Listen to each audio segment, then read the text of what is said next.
Hyderabad BRS భవన్లో ఉగాది వేడుకలు నిర్వహించారు. ఈ వేడుకల్లో బీఆర్ఎస్ వర్కింగ్ ప్రెసిడెంట్ కేటీఆర్ హాజరయ్యారు.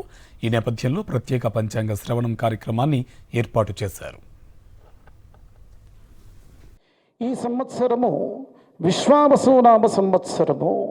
మన సంవత్సరం సంస్కారపూతంగా, సంస్కృతి పూర్వకంగా మన సంస్కృతిని కాపాడుతూ ఈ సంవత్సరం కొనసాగేటువంటి స్థితులు ఎక్కువ. వర్షాధాన్య ప్రమాణాదులు చూడగా 2 భాగముల వర్షములో ఈ సంవత్సరానికి 9 భాగాలు పర్వతమందు, 9 భాగాలు సముద్రమందు, ఒక 2 భాగాలు మాత్రమే భూమి మందు పడినప్పటికీ సవృష్టి అయినటువంటి వర్షపాతం అనేటువంటిది ఖచ్చితంగా ఉంటుంది.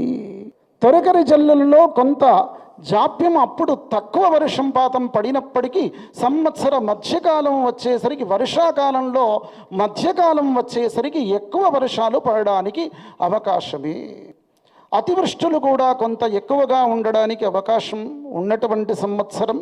షడ్గ్రహ కూటమి ఏర్పడడం చేత తులారాశి నుండి అది 6వ స్థానంలో ఉండడం చేత కూడా కొన్ని విధమైనటువంటి ప్రకృతి విపరీత్యాలనేటువంటివి ఏర్పడ్డాయి.